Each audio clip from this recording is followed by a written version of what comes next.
আসসালামু আলাইকুম। এক মারাত্মক অ্যাক্সিডেন্টে বোনের মৃত্যুর পর থেকেই ভয়ানক সব ঘটনা ঘটতে থাকে আরিফ, জয়, মোমো এবং নিধির সাথে। তারা না পারছিল বাড়ির ভেতরে থাকতে, না পারছিল বাড়ির বাইরে যেতে। সব সময় মৃত বোনের ভয়ানক কণ্ঠ তাদেরকে তাড়া করে নিয়ে বেড়াচ্ছিল। কিন্তু কেন? তাদের বোনের আত্মা কি চায়? কি রহস্য লুকিয়ে আছে এই অ্যাক্সিডেন্টের পেছনে? এই সকল প্রশ্নের উত্তর জানা যাবে আজকের এই গল্পে। এছাড়া গল্পের শেষে রয়েছে মজাদার একটা টুইস্ট, তাই বেশি স্পয়লার দিব না। চলুন আর দেরি না করে সরাসরি চলে যাওয়া যাক সদ্য মুক্তি পাওয়া ইন্দোনেশিয়ান এই হরর গল্পে। গল্পের শুরুতে আমরা এক অন্ধকার রাতে দৃশ্য দেখতে পাই, যেখানে মোমো নামক এক মেয়ে কোনো এক শক্তি দ্বারা পজেস হয়ে গিয়েছিল। তার সামনেই দাঁড়িয়ে ছিল তার 3 ভাই বোন, যাদেরকে সে এই পজেস অবস্থায় একটাই কথা জিজ্ঞাসা করছিল, আর সেটা হলো তারা তাকে ছেড়ে কেন চলে গেল। তার একা লাগছে, তারা যেন তার সাথে থাকে। তখন তাদের মধ্যে থেকে বড় ভাই আরিফ বলে ওঠে, এটা কখনোই মোমো নয়, বরং এটা হলো সোফি। এ কথা বলতে বলতে সে আস্তে আস্তে করে মোমোর দিকে এগিয়ে যাচ্ছিল। সে মোমোকে স্পর্শ করে তার হুঁশ ফেরাতে চাইছিল, তবে তাকে স্পর্শ করা মাত্রই হঠাৎ করেই তার কিছু একটা হয়ে যায়। এদিকে আরিফকে স্পর্শ করা ছিল জয় এবং নিধিও। ফলে তাদের 4 জনেরই চোখ সাদা হয়ে যায় এবং তাদের মুখ থেকে এক কালো ধোঁয়া বেরিয়ে আসে। দৃশ্য পরিবর্তিত হয় এবং এই ঘটনার বেশ কয়েকদিন আগের দৃশ্য আমরা দেখতে পাই। আমরা জয়কে দেখতে পাই, যার উপর কয়েকজন গুন্ডা হামলা করেছিল। মূলত জয়ের কাছে তারা টাকা পেত, যে টাকা জয় এখনো পর্যন্ত শোধ করেনি। আর এই কারণেই তারা তাকে ছাদে নিয়ে গিয়ে ভয় দেখাতে শুরু করে যে এখান থেকে তারা তাকে ফেলে দিবে। তখন জয় বলে সে মারা গেলে তাদের টাকা কে শোধ করবে, তার থেকে বরং তাকে 1 সপ্তাহ সময় দিতে। এর মাঝে সে টাকা শোধ করে দিবে, আর যদি কোনো কারণে সে এটা শোধ করতে সক্ষম না হয় তাহলে নিচে থেকে গাড়িটি তারা নিয়ে নিতে পারে। নিচে থাকা গাড়িটি ছিল আরিফের, অর্থাৎ জয়ের ভাইয়ের। তাই তো এই ব্যাপারে রাজি হয়ে গুন্ডারা সেখান থেকে চলে যায়। এরপর আমরা আরিফকে দেখতে পাই, যে অনেক ভালো একটা কোম্পানিতে জব করত, যে কারণে তার উপর কাজের প্রেশারও অনেক ছিল। কাজের প্রেশারে সে কখনো অফিস থেকে ছুটিও নিতে পারত না। ছুটির দিনগুলোতেও তার কাজ করতে হতো, যে ব্যাপারটা অফিসের বস অলরেডি লক্ষ্য করেছিল। যে কারণে এবার এসে সে আরিফকে বলে এবারের ছুটি সে তার পরিবারের সাথে কাটাতে পারে, সে সবকিছু সামলে নিবে, আরিফের চিন্তা করার কোনো প্রয়োজন নেই। এমনকি ওই দিন রাতে একটা মিটিং ছিল, সেটাও বস নিজেই হ্যান্ডেল করতে চায়। যা শুনে আরিফ কিছুটা স্বস্তি পায়। ওই সময় আমরা মোমোকে দেখতে পাই, যে ঘুম থেকে উঠে নিজের পিসিতে গিয়ে বসে। সে মূলত হোম অফিসে কাজ করত। এমন সময় তার কাছে কল আসে আরিফের। আরিফ শুধুমাত্র তাকে নয়, বরং তার প্রত্যেক ভাই বোনকেই কল করেছিল। আমরা তাদের আরেক বোন নিধিকে দেখতে পাই, যে কিনা ফ্যাশন ডিজাইনিং করছিল। তার কাছে একজন ক্লায়েন্ট থাকায় সে আরিফের কলটি রিসিভ করতে চায় না। পরবর্তীতে সে কলটি রিসিভ করে। প্রথমেই আরিফ জিজ্ঞাসা করে যে সোফি কলে জয়েন করেনি কেন। তখন মোমোর কাছ থেকে জানা যায় সোফির ফোন ভেঙে গিয়েছে। তখন আরিফ তার মিটিং ক্যান্সেলের ব্যাপারে বলে, সেই সাথে বলে কাল তারা সকাল সকালই বাড়ির উদ্দেশ্যে রওনা দিবে। তখন নিধি একটু চিন্তায় পড়ে যায়, কারণ তার কাজের ডেডলাইন ছিল 2 সপ্তাহের মধ্যে। সে কখনোই বাড়িতে গেলে এটা কমপ্লিট করতে পারবে না। তখন সকলে ভিডিও কলে আসে এবং জয় তাকে কনভিন্স করার চেষ্টা করতে থাকে। 4 বছর হয়ে গিয়েছে তারা বাড়িতে যায়নি। অনেকদিন যাবৎ তারা এই পরিকল্পনা করছে। এখন তারা চায় না নিধির কারণে সব পরিকল্পনা ভেস্তে যাক। নিধি এখানে ফাইনালি রাজি হয়ে যায় যে সে তার ডেডলাইন পিছিয়ে দিবে। আর এরপর আমরা তাদের বাড়ির দৃশ্য দেখতে পাই, যেখানে আমরা সোফির সাথে পরিচিত হই, যে কিনা তার ভাঙা ফোনটি চার্জে দিয়ে কোনোভাবে হোয়াটসঅ্যাপ ওপেন করে। তখনই তার কাছে মেসেজ আসে যে তার ভাই বোনরা আগামীকাল বাড়িতে আসছে, যেটা নিয়ে সোফি অনেক বেশি খুশি হয়ে যায়। এখন ওই রাতেই নিধি চলে আসে আরিফের বাড়িতে, যেখানে আরিফ এবং জয় একসাথে থাকতো। সকাল সকাল রওনা দেওয়ার জন্যই আজ রাতেই নিধি এখানে চলে এসেছে, যেটা দেখে আরিফও খুশি হয়। আর এরপর নিধি চলে যায় তার ঘরে, যেখানে তার কাছে একটা পুতুল ছিল। এই পুতুলটি সে সোফির জন্য কিনেছিল। সে সেটা বেডের উপর রেখে দেয়। অন্যদিকে আমরা সোফি এবং তাদের বাবাকে দেখতে পাই। এতদিন পর বাকি ছেলে মেয়ে বাড়িতে ফিরছে, এই ব্যাপারটা নিয়ে তাদের বাবাও খুশি ছিল। এরই মাঝে দরজায় নক হয়। একজন লোক তাদের বাবাকে ডাকতে এসেছিল। তার কাছ থেকে জানা যায় এই গ্রামের এক মেয়ে মিলাকে জিনে আসর করেছে। তাই তো সোফিদের বাবা উজাং আর দেরি না করে তখনই বেরিয়ে পড়ে মিলাকে সাহায্য করার জন্য।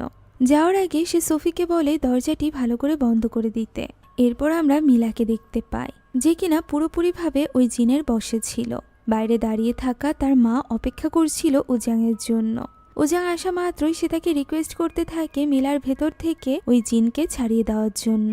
জানা যায় জঙ্গল থেকে এই জিন তার পিছে পড়েছে।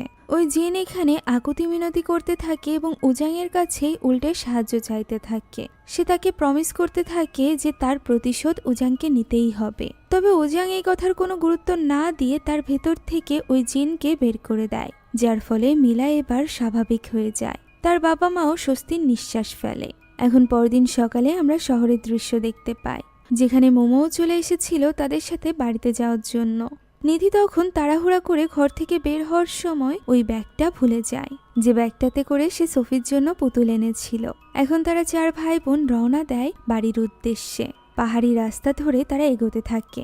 অন্যদিকে সোফি তখন বাড়ির বাইরেটা পরিষ্কার করছিল।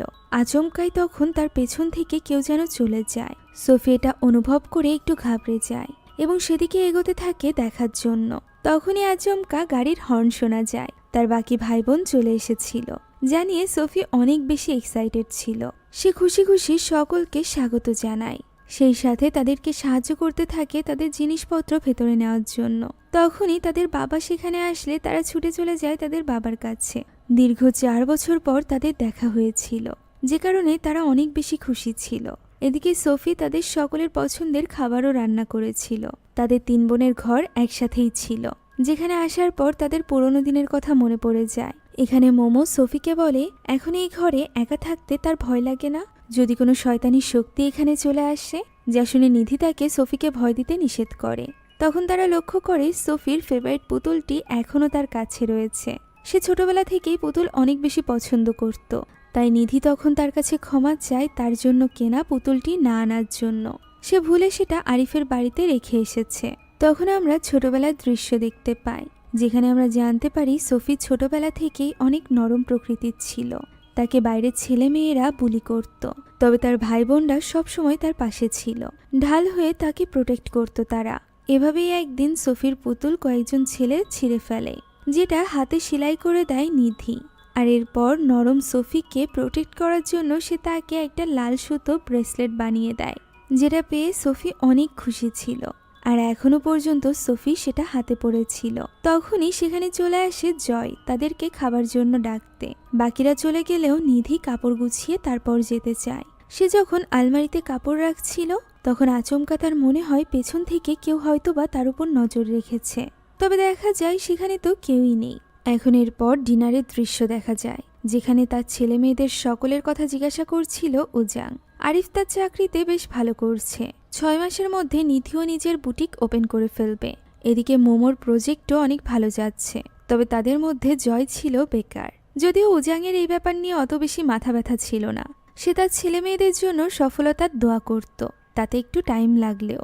সে এখানে সোফিকেও বোঝাতে থাকে যে তার যদি শহর জীবন ভালো লেগে থাকে তাহলে তার উচিত তার ভাই বোনদের সাথে গিয়ে থাকা, তার বাবার কথা চিন্তা না করা।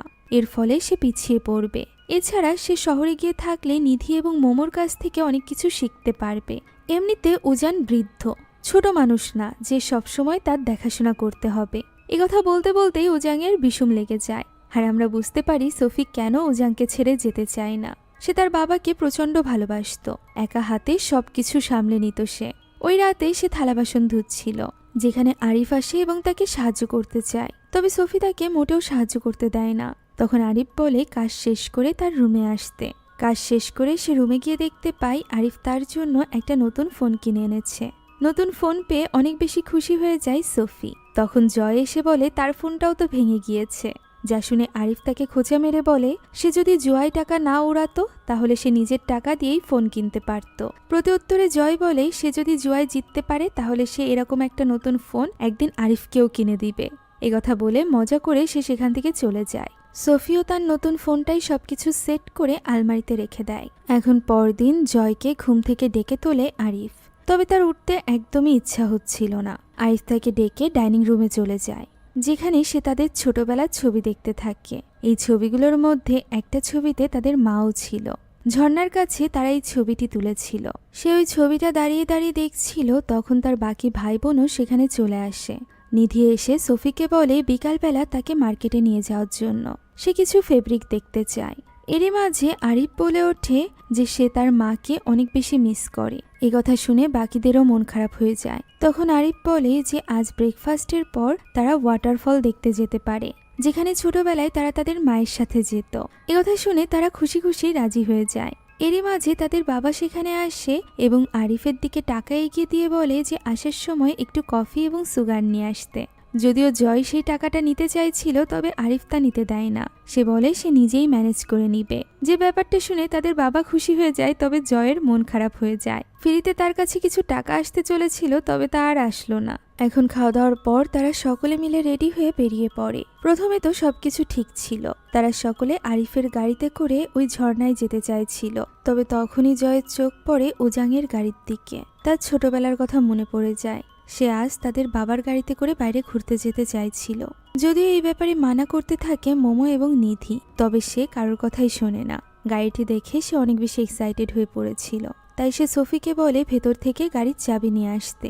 সোফিয়া চলে যায় চাবি আনতে। ততক্ষণে আরিফ গাড়ির ইঞ্জিনটা চেক করতে চাইছিল, তবে জয়ের মতে তাদের বাবা অনেক বেশি সতর্ক, তাই গাড়ির ইঞ্জিন চেক করার কোনো প্রয়োজন নেই। তারা এখনই বেরিয়ে যেতে পারবে। এখন একে একে সকলে গাড়িতে উঠে বসে। গাড়িতে ওঠা মাত্রই সোফি জয়কে মনে করিয়ে দেয় সিট বেল্ট পরার কথা, তবে জয় এসবে তোয়াক্কা করে না। সে তো এই গাড়িটি চালাতে অনেক বেশি এক্সাইটেড ছিল। তারা এখন গাড়িটি নিয়ে বেরিয়ে পড়ে। বাড়ির সামনে দিয়ে বের হতেই আমরা দেখতে পাই একজন মিস্টেরিয়াস মহিলাকে, যার পরনে ছিল সাদা পোশাক। এখন তারা জঙ্গলে ঘেরা পাহাড়ি রাস্তা দিয়ে সামনে এগোতে থাকে। তবে বাকিদের চুপচাপ দেখে জয় তাদেরকে এনজয় করতে বলে। সে তাদের সাথে মজা করার জন্য আঁকাবাঁকাভাবে গাড়ি চালাতে থাকে। তখন আরিফ তাকে মনে করিয়ে দেয় যে সে এর আগে কখনো ম্যানুয়াল কার ড্রাইভ করেনি। জয়ের মতে সে ম্যানুয়াল কার দিয়েই ড্রাইভিং শিখেছিল, যে কারণে সে ভোলেনি। তবে সমস্যা তখনই দেখা যায় যখন জয় লক্ষ্য করে গাড়ির ব্রেকে কাজ করছে না। পাহাড়ি ঢালু রাস্তায় সে যখন এই কথা বলে, তখন প্রথমে তার কোনো ভাই বোনই বিশ্বাস করতে চায় না, ভাবে সে মজা করছে। কিন্তু আসলেই গাড়িটি নিয়ন্ত্রণের বাইরে চলে গিয়েছিল। ঢালু রাস্তা হওয়ায় স্পিডও অনেক বেশি ছিল। সে কোনোভাবেই গাড়িটি নিয়ন্ত্রণে রাখতে পারে না, আর এক পর্যায়ে মারাত্মক এক অ্যাক্সিডেন্টের সম্মুখীন হয় তারা 5 ভাই বোন। অ্যাক্সিডেন্টের ফলে তেল লিক করতে শুরু করেছিল।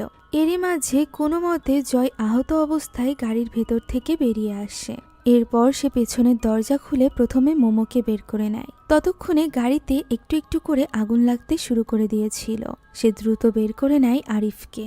আগুন লাগার আগে সে কোনো মতে নিধিকে বের করে নিতে পারে, তবে সোফিকে বের করা সম্ভব হয় না, কেননা সে অলরেডি শেষ নিঃশ্বাস ত্যাগ করেছিল। এরই মাঝে সেখানে আগুন লেগে ব্লাস্ট হয়ে যায়, যার ফলে তারা দূরে ছিটকে গিয়ে পড়ে। তারা 4 ভাই বোন এই অ্যাক্সিডেন্টে বেঁচে গিয়েছিল, তবে তাদের ছোট বোন সোফি বাঁচতে পারেনি। হঠাৎই এখান থেকে দৃশ্য পরিবর্তিত হয় এবং আমরা তাদেরকে বাড়িতে দেখতে পাই, যেখানে আচমকা ঘুম ভাঙে আরিফের। সে দ্রুত জয়কে ডেকে তোলে। তারা অবাক হয়ে গিয়েছিল নিজেদেরকে বাড়িতে দেখে। একটু আগেই তো তারা অ্যাক্সিডেন্টের স্পটে ছিল, তার মানে কি এটা একটা স্বপ্ন ছিল? কিন্তু একই স্বপ্ন তারা 2 ভাই কিভাবে দেখেছে? তারা কিছুই বুঝে উঠতে পারছিল না। তখনই তাদের মনে পড়ে যায় সোফির কথা। এদিকে সোফির ঘরে মন খারাপ করে বসেছিল মোমো, নিধি এবং তাদের বাবা ওজাং। সেখানে ছুটে এসে আরিফ তাদের কাছে সোফির ব্যাপারে জিজ্ঞাসা করে, সোফি কোথায়? তাদের বাবা উত্তরে বলে যে তাদেরকে স্ট্রং থাকতে হবে, এটা তাদের ভাগ্য। আরিফ তখন মোমোকে জিজ্ঞাসা করে যে সোফি কোথায়? উত্তরে মোমো বলে মারা গিয়েছে। যা শোনা মাত্রই আরিফ তার উপর চিৎকার করতে থাকে। তখন তাদের বাবা তাদেরকে শান্ত হতে বলে। জয় জিজ্ঞাসা করে তাদের কি সত্যি অ্যাক্সিডেন্ট হয়েছিল? তখন তাদের বাবা তাদেরকে বলে এখানেই অপেক্ষা করতে, বাইরে না যেতে। তাদের জন্য বাইরে যাওয়া ঠিক হবে না, সে নিজেই সবটা সামলে নিবে। আর এই সময়ে আরিফ যেন তার নিজের ভাই বোনের দিকে নজর রাখে। কথা বলে সে চলে যায়। বাইরে গিয়ে সে তার পরিবারের ছবিটি দেখতে থাকে। আমরা বুঝতে পারি তার ভীষণ মন খারাপ। অন্যদিকে ভেতরে নিধি রেগে গিয়েছিল জয়ের উপর। সে জয়কেই এই অ্যাক্সিডেন্টের জন্য দায়ী করছিল। সে যদি গাড়ি পরিবর্তন না করত, গাড়িটি চেক করত, তাহলে হয়তোবা এই অ্যাক্সিডেন্টের সম্মুখীন তারা হতো না। হয়তোবা সোফি আজ বেঁচে থাকত। জয় নিজেও নিজেকে দায়ী করছিল, যে কারণে সে সরি বলতে থাকে। আরিফ তখন নিধিকে থামতে বললে সে আরিফের উপরই চিৎকার করতে থাকে যে আরিফ কেন তখন জয়কে আটকায়নি। তখন মোমো বলে সে শুধু শুধু সকলকে দায়ী করছে। আরিফের গাড়ি নিয়ে গেলেও হয়তোবা তাদের এই অ্যাক্সিডেন্টের সম্মুখীন হতে হতো। কথা বলে মোমো সেখান থেকে বেরিয়ে যায়। এরই মাঝে আলমারিতে থাকা সোফির ফোনটি বাজতে আরম্ভ করে। এটি সোফির পুরনো ফোন ছিল, যেখানে একটা আননোন নাম্বার থেকে কল এসেছিল। আরিফ কলটি রিসিভ করতেই দেখতে পায় ফোনের অপর পাশে রয়েছে সোফি, যে কিনা কাঁদতে কাঁদতে তাদেরকে জিজ্ঞাসা করে যে তারা কেন তাকে ছেড়ে গেল। যা শোনা মাত্রই চমকে উঠে আরিফ ফোনটি ফেলে দেয়। জয় সেটা তুলে নেয় এবং আরিফ তার সাথে কথা বলার জন্য আলাদা ঘরে যেতে বলে। ওই সময় তাদের বাড়ির সামনে আমরা আবারও সাদা কাপড় পরা ওই মিস্টেরিয়াস মেয়েটিকে দেখতে পাই। আমরা দেখতে পাই আরিফ এবং জয় বাইরে এসে বসেছে কথা বলার জন্য। এখানে আরিফ জয়কে বোঝায় যে তার নিজেকে দায়ী করার কোনো কারণ নেই, এটা একটা অ্যাক্সিডেন্ট ছিল। সে জয়কে এটা বোঝাচ্ছিল। ওই সময় আমরা নিধিকে দেখতে পাই যে কিনা একা ঘরে ছিল। সে সোফির পুতুলটি হাতে নিয়ে তার কাছে ক্ষমা চাইতে থাকে। এমন সময় আচমকা সেখানে সোফির কণ্ঠ ভেসে আসে, যে কিনা কাঁদতে কাঁদতে নিধিকে বলছিল তার সাথে থাকতে, তার একা লাগছে। তার মনে হয় এই কথাগুলো হয়তো বা বাইরে থেকে ভেসে আসছে। সে জানালার কাছে এগিয়ে যেতেই এক ভয়ানক হাত তার কাঁধে হাত রাখে। সাথে সাথে ঘরটি অন্ধকার হয়ে যায় এবং লাইট ফ্লিকার করতে আরম্ভ করে। ওই সময় নিজের সামনে রক্তাক্ত সোফিকে দেখতে পায় নিধি। ফলে সে চিৎকার করতে করতে ঘর থেকে বের হয়ে যাচ্ছিল। এমন সময় মোমোর সাথে ধাক্কা লাগে তার। সে ঘাবড়ে গিয়ে মোমোকে সবকিছু খুলে বলতে থাকে যে সে এইমাত্র এখানে সোফিকে দেখেছে। তবে মোমো তার কোনো কথাই বিশ্বাস করে না, তার মতে নিধি ভুল দেখেছে। অন্যদিকে ওই সময় জয় ওয়াশরুমে যাচ্ছিল, তবে সে দরজায় হাত লাগানোর আগেই দরজাটি আপনা আপনি খুলে যায়। সে একটু অবাক হয় ঠিকই, তবে ভেতরে চলে যায়। ভেতরে যাওয়া মাত্রই দরজাটি আপনা আপনি বন্ধ হয়ে যায়, তবে সে এই ব্যাপারেও গুরুত্ব দেয় না। সে গোসল করতে চাইছিল, তবে ঝর্ণা চালু করার আগেই উপর থেকে পানি পড়তে থাকে, যা দেখে উপরে তাকাতেই সে হতবাক হয়ে যায়। সেখান থেকে নেমে আসে সোফির লাশ। সে চিৎকার করতে থাকলে তার ভাই বোন সেখানে চলে আসে। আরিফ কোনো মতে দরজা খুলে ভেতরে প্রবেশ করে। জয় তখন তাদেরকে সোফির ব্যাপারে বলতে থাকে। নিধি নিজেও তো এমন কিছুই দেখেছিল। নিধির মতে আজ রাতে তাদের একসাথেই ঘুমানো উচিত। আরিফ এবং জয়ও এই ব্যাপারে রাজি হয়ে যায়, তবে মোমোর কাছে তাদেরকে বেশ ভীত বলে মনে হচ্ছিল, যেহেতু সে এখনো পর্যন্ত এরকম কিছুই দেখেনি। এখন ওই রাতে তারা সোফি, নিধি এবং মোমোর রুমে থাকে, যেখানে সোফির বিছানায় আরিফ এবং জয় শুয়েছিল। নিধি তাদেরকে লাইট বন্ধ করতে নিষেধ করলে মোমো এতেও বিরক্ত হয়। তখনই বাইরে থেকে কিছু আওয়াজ শোনা যায়, মনে হচ্ছিল কেউ যেন ঝাড়ু দিচ্ছে। এতে করে বিরক্ত হয়ে মোমো বলতে থাকে লাইট অন থাকলে সে ঘুমাতে পারবে না। যা শুনে আরিফ উঠে যায় লাইটটি বন্ধ করতে, তবে সে সুইচে হাত দেওয়ার আগেই লাইটটি আপনা আপনি বন্ধ হয়ে যায়। সে সুইচটা দেখতে যাচ্ছিল, তখনই আবারও আপনা আপনি সুইচটি অন হয়ে যায়। আরিফ এতে করে হতবাক হয়ে গিয়েছিল। এদিকে তার ভাই বোনের মনে হচ্ছিল সে হয়তো বা মজা করছে। তখনই অন্ধকারের মাঝে আরিফ নিধির পাশে সোফিকে দেখতে পায়, যা দেখে সে ঘাবড়ে যায়। নিধি তাকে জিজ্ঞাসা করলে সে যখন হাতের ইশারা দেয়, তখন নিধিও সেদিকে তাকিয়ে ঘাবড়ে যায় এবং তখনই ছুটে চলে যায় মোমোর বিছানায়। তখন আর নিধির বিছানায় কাউকেই দেখা যাচ্ছিল না। আরিফ ভয়ে ভয়ে বিছানায় গিয়ে বসে পড়ে। তখনই লাইট জ্বলে ওঠে এবং সেখানে সোফির আত্মাকে দেখা যায়, যে কিনা তাদেরকে তার সাথে থাকতে বলছিল। যা শুনে আরিফ ঘাবড়ে গিয়ে তার দিকে উঠে যেতেই লাইট বন্ধ হয়ে যায় এবং সোফি সেখান থেকে গায়েব হয়ে যায়। জয় তাকে জিজ্ঞাসা করে যে সে কেন বারবার লাইটগুলো অন অফ করছে। তখন আরিফ ঘাবড়ে গিয়ে তাকে বলতে থাকে যে সে এখানে সোফিকে এই মাত্র দেখেছে। সে বুঝতে পারছিল না যে সে কি করবে, তাই সে রুমের বাইরে চলে যায়। এদিকে মোমো বাকিদেরকে চিৎকার করে ঘুমাতে বলে। অন্যদিকে আরিফ বাইরে যাওয়া মাত্রই তার পাশ থেকে কেউ যেন চলে যায়। ফলে সে ঘাবড়ে যায় এবং আবারও ভেতরে চলে আসে। ভেতরে গিয়ে সে এবার লাইটটি জ্বালিয়ে দেয়। লাইটে আর কোনো সমস্যা হচ্ছে না দেখে মোমো নিধিকে বলে তার বিছানায় গিয়ে শুয়ে পড়তে। নিধিও তাই করে। আরিফ নিজেও গিয়ে শুয়ে পড়ে। ওই সময় আমরা আলমারির উপর সত্যি সোফির আত্মাকে দেখতে পাই, যে কিনা তাদের দিকেই তাকিয়েছিল। পরদিন সকালে ঘুম থেকে উঠে আরিফ লক্ষ্য করে জয়ের গায়ে অনেক জ্বর। সে এই ব্যাপারে মোমোকে বলে এবং বলে নিধিকেও চেক করতে, হতে পারে নিধিরও জ্বর এসেছে। মোমো এই ব্যাপারে নিশ্চিত করে যে হ্যাঁ, নিধিরও জ্বর এসেছে। তখন আরিফ মোমোকে বলে রান্নাঘরে গিয়ে কিছু খাবার আইটেম রেডি করতে, হতে পারে কাল রাতে তারা কিছু খায়নি বলেই তাদের শরীর এরকম দুর্বল হয়ে পড়েছে। মোমো রান্নাঘরে দেখার চেষ্টা করছিল যে খাওয়ার কি আছে। তখনই সেখানে আরিফ আসে এবং তার কাছে সিগারেট চায়। মোমোর মতে সে তো ধূমপান বন্ধ করে দিয়েছিল, তখন আরিফ বলে যে তার ভালো লাগছে না, এ কারণেই সে আবারও ধূমপান করতে চাইছে। এখন মোমো ফ্রিজ থেকে কিছু খাবার বের করে এনে সেগুলো রেডি করতে থাকে। সে যখন সবজি কাটছিল তখন আচমকা কিচেনের ট্যাপ চালু হয়ে যায়। অসতর্কতাবশত মোমোর হাতও কেটে যায়। মোমো ট্যাপটি বন্ধ করে কাভার্ডের কাছে গেলে একটা হাত বেরিয়ে এসে কাভার্ডটি বন্ধ করে দেয়। এর ফলে মোমো একটু অবাক হয়। ওই সময় বাইরে বসে ধূমপান করছিল আরিফ। তখনই তার কাছে ওই রহস্যময়ী নারী আসে। সে নিজের পরিচয় দেয় ম্যাডাম রোজ হিসাবে। তার বাড়ি পাশেই ছিল।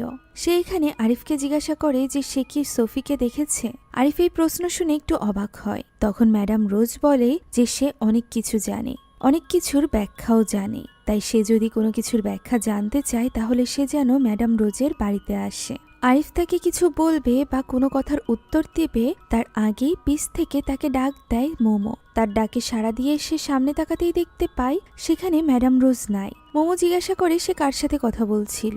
আরিফ উত্তরে বলে এক প্রতিবেশী। আমরা জানতে পারি তাদের বাবা এখনো বাড়িতে ফেরেনি। তাই তো আরিফ চাইছিল তার বাবাকে খুঁজতে যেতে। জয় তার সাথে যেতে চাইলে মোমো তাকে নিষেধ করে, কারণ সে অসুস্থ। তখন নিধি তাদেরকে মনে করিয়ে দেয় যে বাবা তাদেরকে বাড়িতেই থাকতে বলেছিল, বাইরে যেতে নিষেধ করেছিল। তার এই কথায় জয় বিরক্ত হয় এবং তাকে বলে যে সে সব সময় একটা বোঝার মতো ব্যবহার করে। সে তাকে তার এক্স নিয়েও উল্টোপাল্টা কথা বলতে থাকে, যা শুনে এবার নিধি রেগে যায় এবং বলে আসলে তো জয় নিজেই তাদের পরিবারের উপর একটা বোঝা। এই কথা শুনে এবার জয় রেগে যায়। তার মতে তার জুয়া খেলার অভ্যাস, তার লোন, এই সব কিছু তার সমস্যা। এই সব কিছু নিয়ে তাদের এত মাথা ঘামানোর কিছু নেই। ইচ্ছাকৃতভাবে সে কখনো তাদের কোনো ক্ষতি করেনি। তখন নিধি বলে কারণ আরিফ তার সাপোর্টে আছে। আরিফ তাকে আশ্রয় দিয়েছে বলেই এখনো পর্যন্ত তাকে রাস্তায় রাত কাটাতে হচ্ছে না। এবার জয় রেগে যায়। সে এবার অতীতের কথা নিয়ে আসে, যে ব্যাপারে তাদের কোনো ধারণাই ছিল না। জানা যায় জয় আসলে স্কুল পাশই করেনি, কারণ সে তার স্কুলের বেতন নিয়ে তার বাবাকে দিয়ে দিয়েছিল যাতে করে আরিফের স্কুলের খরচ সে চালাতে পারে।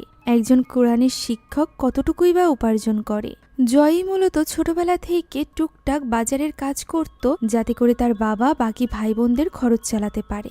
এখানে আমরা জানতে পারি জয় আসলে তাদের আপন ভাই ছিল না, তবুও সে তাদেরকে নিজের পরিবার মনে করে এই সকল স্যাক্রিফাইস করেছে। কখনো তাদেরকে বুঝতেও দেয়নি।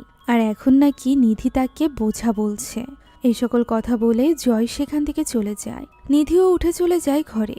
বাকিরা বুঝতে পারছিল না যে কি করবে, তাই আরিফ চলে যায় জয়ের সাথে কথা বলতে। প্রথমে তো সে ক্ষমা চায়, কেননা সে জানতো না যে জয় তার জন্য কত বড় স্যাক্রিফাইস করেছে। জয় তখন বলে তার ভাই বোনদের মধ্যে থেকে সব থেকে বেশি ট্যালেন্টেড ছিল আরিফ, তাই তার জন্য স্যাক্রিফাইস করে জয়ের কোনো আফসোস নেই। সে শুধুমাত্র চায় অনেক অনেক টাকা ইনকাম করতে, তবে জানে যে তার দ্বারা এটা সম্ভব নয়। তখন আরিফ বলে যে তার দ্বারা কি কি সম্ভব এটা সে নিজেও জানে না। সে তাদের সত্যিকার অর্থে বড় ভাই, বড় ভাইয়ের মতোই সে তাদেরকে আগলে রেখেছে। তখন জয় বলে সে না বুঝে নিধিকে অনেকটা কষ্ট দিয়ে ফেলেছে, যার প্রতি উত্তরে আরিফ বলে যে নিধি নিজেও রিয়েলাইজ করবে যে এই সব কিছু জয় ইচ্ছাকৃতভাবে করেনি, তাকে শুধুমাত্র একটু সময় দিতে হবে। একথা বলার পর জয় ভেতরে চলে যায়। আরিফ কিছু একটা ভেবে তখনই বের হতে যাবে, ওই সময় সেখানে চলে আসে মোমো। আরিফ যেহেতু বাবাকে খুঁজতে যেতে চাইছিল তাই মোমো তার সাথে যেতে চায়। আরিফ চাইছিল মোমো যাতে বাড়িতে থেকে জয় এবং নিধির দিকে খেয়াল রাখে, তবে মোমো বলে যে তারা একা থাকলেই ঠিক হয়ে যাবে। এখন আরিফ গাড়ির চাবি খুঁজতে থাকে নিজের পকেটে। তখনই তার মনে পড়ে যায় যে সে তো গতকাল অ্যাক্সিডেন্টের আগে গাড়ির ভেতরে চাবিটি রেখেছিল। এর মানে বাবার গাড়ির ভেতরে চাবিটি থেকে গিয়েছে, যে গাড়ি ব্লাস্ট হয়ে গিয়েছিল এই অ্যাক্সিডেন্টে। ফলে তার আফসোস হতে থাকে। তখন মোমো বলে একটু সামনে এগোলেই হয়তোবা তারা ট্যাক্সি অথবা বাস পাবে, হতে পারে তাদের ফিরতে রাত হয়ে যাবে। তাই মোমো ভেতর থেকে টর্চ লাইট নিয়ে আসে, আর এরপর দুই ভাই বোন মিলে বের হয়ে যায়। তারা মেন রাস্তায় পৌঁছালে সেখানে একটা ট্যাক্সি বাস দেখতে পায়, তবে হাতের ইশারাতেও ওই ট্যাক্সি বাসটা থামে না। ওই সময় আরিফ আবারও সোফির আত্মাকে দেখতে পায় এবং দ্রুত তার পিছু করতে আরম্ভ করে। মোমো অবাক হয়ে যায় এবং তার পিছু পিছু যেতে থাকে। সোফির আত্মা জঙ্গলের ভেতরে চলে যাচ্ছিল, সেদিকেই যেতে থাকে আরিফ এবং মোমো। এভাবেই সন্ধ্যা নেমে রাত হয়ে যায়। আরিফ তখনও জঙ্গলের মাঝে সোফির আত্মাকে ফলো করছিল, এদিকে তাকে ফলো করছিল মোমো। এভাবে তারা জঙ্গলের অনেকটা ভেতরে চলে যায়। আরিফ তখন মোমোর থেকে বেশ দূরে চলে গিয়েছিল। তখন সামনে থাকা ব্রিজের বাঁশের উপর ওই লাল সুতো দেখতে পায়, যেটা সে ছোটবেলায় সোফির হাতে বেঁধে দিয়েছিল। সেটা সে স্পর্শ করতেই যাবে, এমন সময় পিছে থেকে ভয়ানক আওয়াজ ভেসে আসে। পরক্ষণেই দেখা যায় সেখানে ওই সুতো নেই। সোফি এতে একটু ভয় পেয়ে যায়। সে গ্যাস লাইটে আগুন জ্বালিয়ে আরিফকে খুঁজতে থাকে। এদিকে আরিফও সোফির আত্মাকে হারিয়ে ফেলেছিল। এক স্থানে গিয়ে সে সোফিকে ডাকছিল। ওই সময় আমরা তার পিছে হাওয়ায় ভাসা অবস্থায় সোফির আত্মাকে দেখতে পাই। পুতুল হাতে ধরে রাখা এই আত্মাকে দেখে অনেক বেশি ঘাবড়ে যায় আরিফ। সোফির আত্মা তখন তাকে বলতে থাকে তাকে ছেড়ে না যেতে, তার সাথেই থাকতে। আচমকাই আত্মা তার পিছে চলে আসে। ফলে সে ঘাবড়ে গিয়ে নিচে পড়ে যায় এবং তখনই সেখান থেকে পালাতে আরম্ভ করে। এদিকে মোমো জঙ্গলের ভেতর দিয়ে আরিফকে খুঁজছিল। আমরা তখন ঠিক তার পাশেই ওই আত্মাকে দেখতে পাই, যাকে খেয়াল না করে মোমো সামনের দিকে এগিয়ে যায়। অন্যদিকে বাড়িতে দেখা যায় জয় নিধির সাথে কথা বলতে এসেছে। সে তার কাছে ক্ষমা চায় তার ব্যবহারের জন্য, তার অতীত নিয়ে কথা বলার জন্য। এ কথা বলতেই আচমকা পিছ থেকে তাকে ডাক দেয় নিধি। সে অবাক হয়ে যায়, কেননা সামনে থাকা ওই নিধি গায়েব হয়ে গিয়েছিল। তাহলে এতক্ষণ যাবৎ সে কার সাথে কথা বলছিল? সে ঘাবড়ে গিয়ে ব্যাপারটা নিধিকে বোঝানোর চেষ্টা করে। তখন নিধি বলে সে মাত্রই এই ঘরে এসেছে, সে এখানে ছিল না। এখন তারা দুই ভাই বোন একে অপরের সাথে কথা বলে এবং তাদের মধ্যকার সকল সমস্যার সমাধান হয়ে যায়। এদিকে জঙ্গলের মাঝে তখনও পর্যন্ত ওই আত্মার থেকে বেঁচে পালিয়ে বেড়াচ্ছিল আরিফ। ওই আত্মা তার আশপাশ দিয়েই ঘুরছিল। এরই মাঝে মোমো তার কাছে চলে আসে। সে তাকে জোর করতে থাকে বাড়িতে ফিরে যাওয়ার জন্য, যদিও আরিফ তখনও সোফিকে খুঁজতে চাইছিল।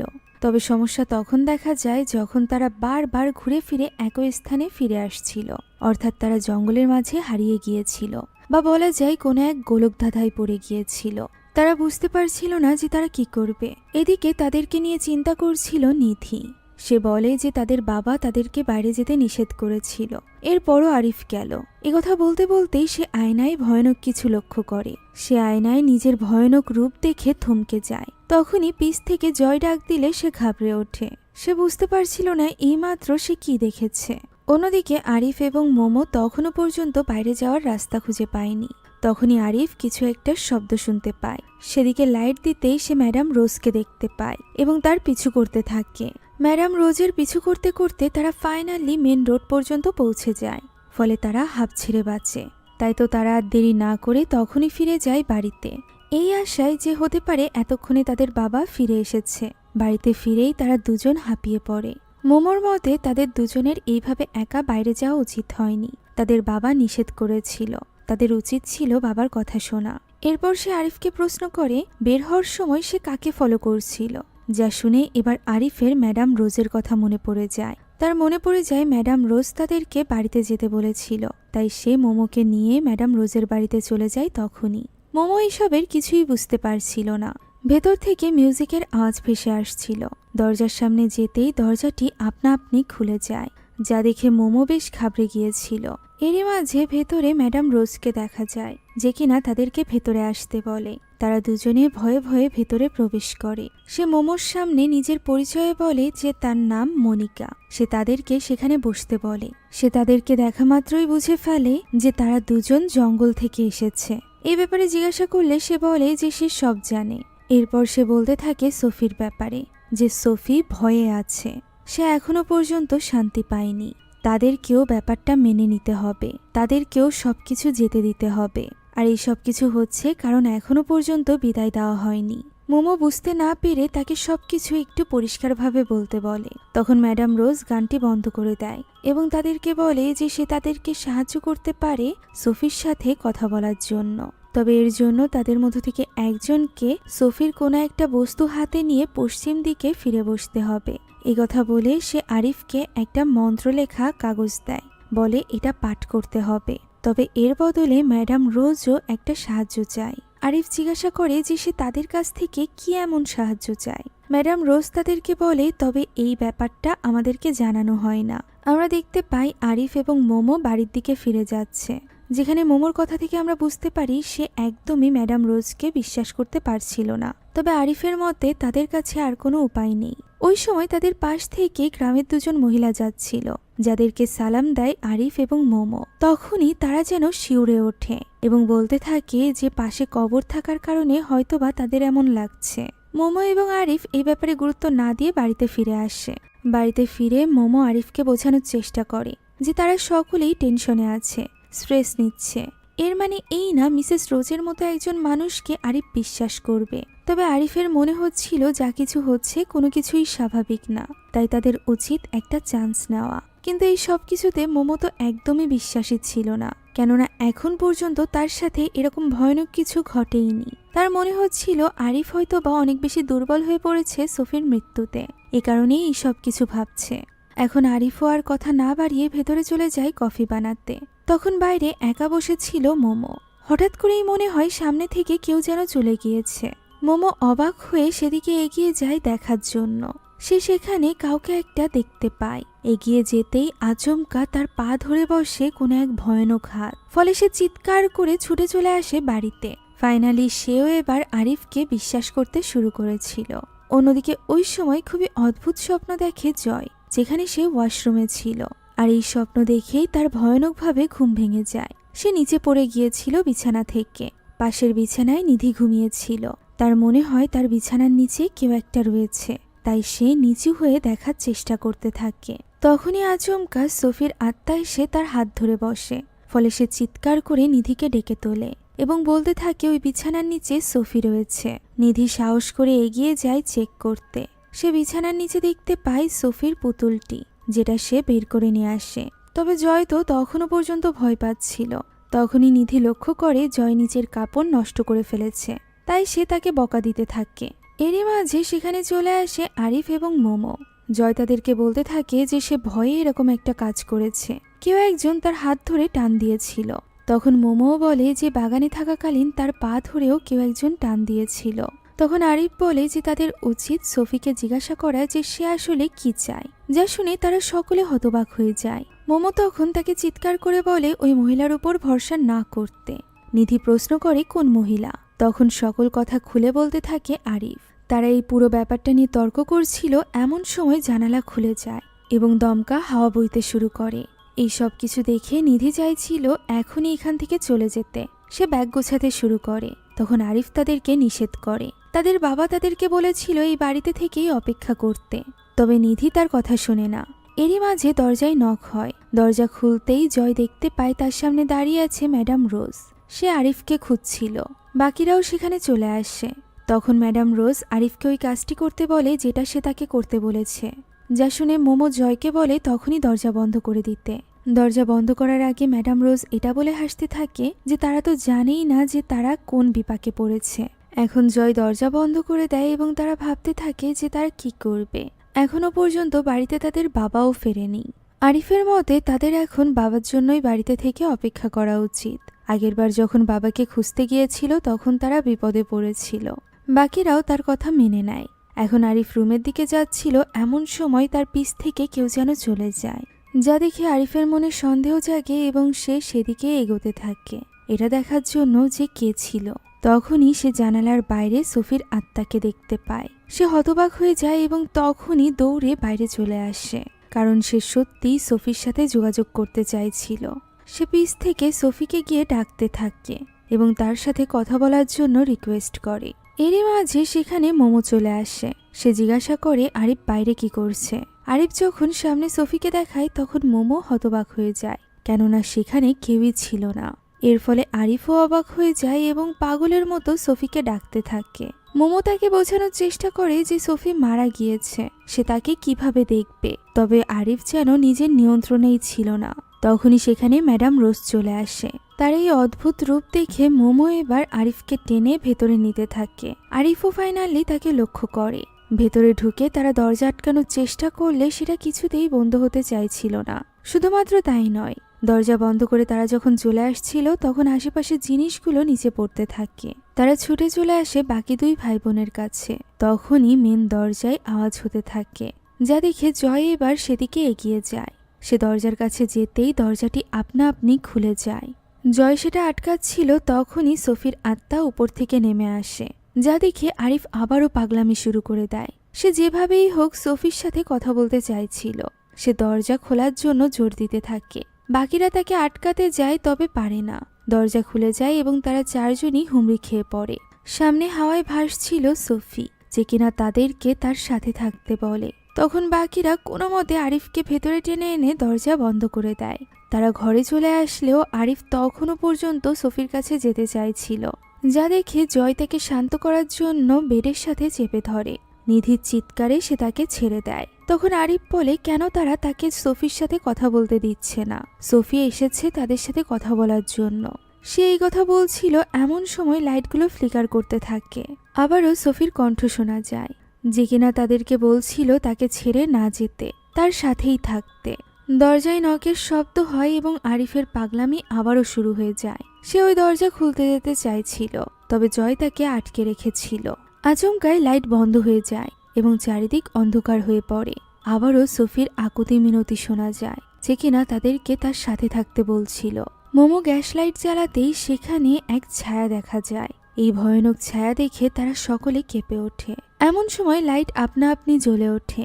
এবার আরিফ আরো বেশি ফ্রাস্ট্রেটেড হয়ে পড়েছিল, তাই সে বলে তারা যেহেতু তাকে বের হতে দিবেই না, তাই সে এখানে বসেই সোফির সাথে কথা বলবে। সে সোফির ওই পুতুলটি হাতে নিয়ে পশ্চিম দিকে ফিরে বসে পড়ে এবং ওই মন্ত্রটি পাঠ করতে আরম্ভ করে। তখনই মোমো কিছু একটা শুনতে পায়। মনে হচ্ছিল কেউ যেন কোরআন তেলাওয়াত করছে, তবে নিধির মনে হচ্ছিল এই সব কিছু শুধুমাত্র তাদের কল্পনা। তখন ঘড়ির কাঁটায় বাজে রাত 10টা। আমরা এই বাড়ির বাইরের দৃশ্য দেখতে পাই, যেখানে দাঁড়িয়ে ছিল উজাং, সেই সাথে গ্রামের বেশ কয়েকজন লোকজন। তারা সকলে এখানে উজাংকে একে একে বিদায় জানিয়ে সেখান থেকে চলে যায়। এরই মাঝে আরিফ মন্ত্র পড়তে থাকে। তখনই ওই ঘরের জানালা বাতাসে খুলে যায়, আশেপাশে সবকিছু নড়তে থাকে, আলমারিও নড়তে থাকে। তখনই কিছু একটা হয়ে যায় মোমোর। সে দেওয়ালের সাথে আঘাত লেগে নিচে পড়ে যায়। তার 2 চোখ সাদা হয়ে যায়। তার এই ভয়ানক রূপ দেখে সকলে হতবাক হয়ে যায়। সে অদ্ভুতভাবে ফ্লোরের উপর স্ক্র্যাচ করতে থাকে, যা দেখে আরিফ বুঝতে পারে যে হয়তোবা মোমোর ভেতরে সোফির আত্মা প্রবেশ করেছে। সে তার সাথে কথা বলতে চাইছিল, তবে জয়ের মনে হচ্ছিল এখানে বিপদ আছে। তাই নিধি এবং জয় মিলে জোর করে আরিফকে ওই ঘর থেকে নিয়ে বেরিয়ে যায়। তবে বাইরে আসতেই নিধির সামনে চলে আসে মোমো, যাকে এইভাবে দেখে তারা অনেক বেশি ঘাবড়ে গিয়েছিল। এটাই ছিল গল্পের একদম শুরুর দৃশ্য।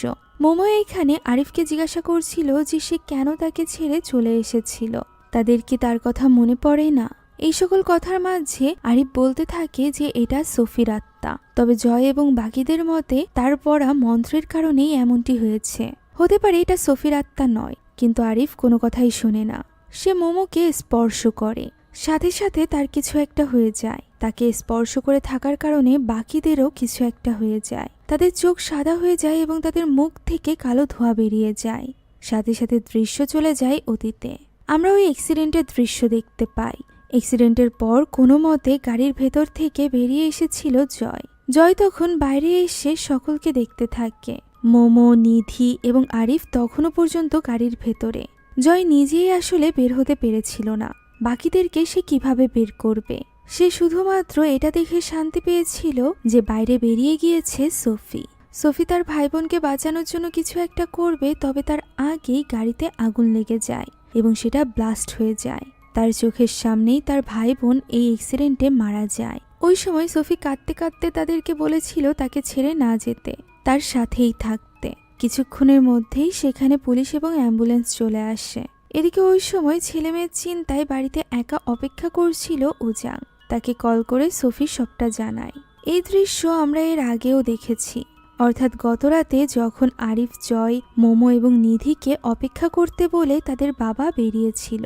মূলত ততক্ষণে তার বাবা বুঝে গিয়েছিল যে তারা মারা গিয়েছে এবং এখন যারা তার সামনে আছে তারা সকলে আসলে আত্মা।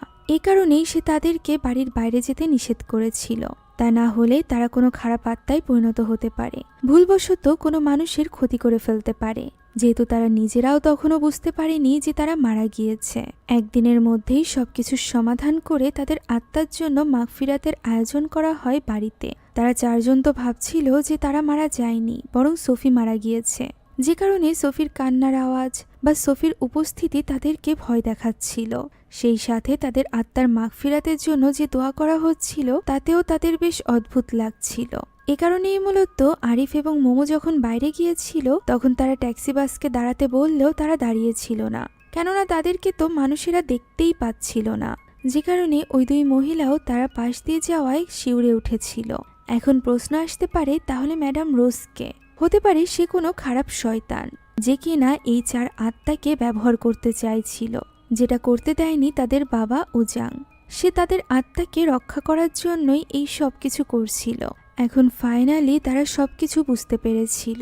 তারা এখানে বাবার সামনে দাঁড়িয়েছিল এবং তারা জিজ্ঞাসা করে যে তারা কি সত্যিই মারা গিয়েছে। প্রতি উত্তরে উজাং বলে তাদের এটা মেনে নেওয়া ছাড়া আর কোনো উপায় নেই।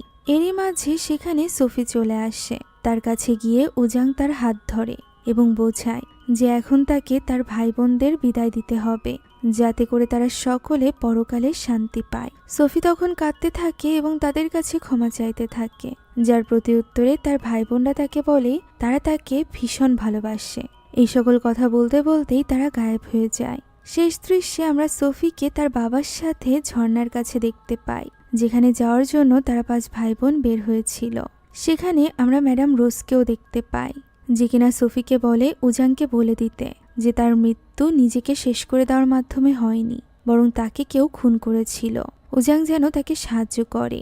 এ কথা বলে হাসতে হাসতে সে সেখান থেকে গায়েব হয়ে যায়। সোফি বুঝতে পারে না যে সে কি দেখেছে। উজাং তাকে নিয়ে রওনা দেয়। আর এরই সাথে শেষ হয়ে যায় আজকের এই গল্পটি। আশা করছি গল্পটি আপনাদের কাছে ভালো লেগেছে। যদি ভালো লেগে থাকে তাহলে একটি লাইক এবং একটি কমেন্ট করতে ভুলবেন না। আমাদের চ্যানেলে যদি আপনি নতুন হয়ে থাকেন তাহলে please subscribe to our channel. সেই সাথে যে কোনো ভিডিওর আপডেট পেতে এখনই জয়েন করুন আমাদের হোয়াটসঅ্যাপ চ্যানেলে। লিংক ডেসক্রিপশন বক্সে পেয়ে যাবেন। Thank you so much for watching this video. আল্লাহ হাফেজ।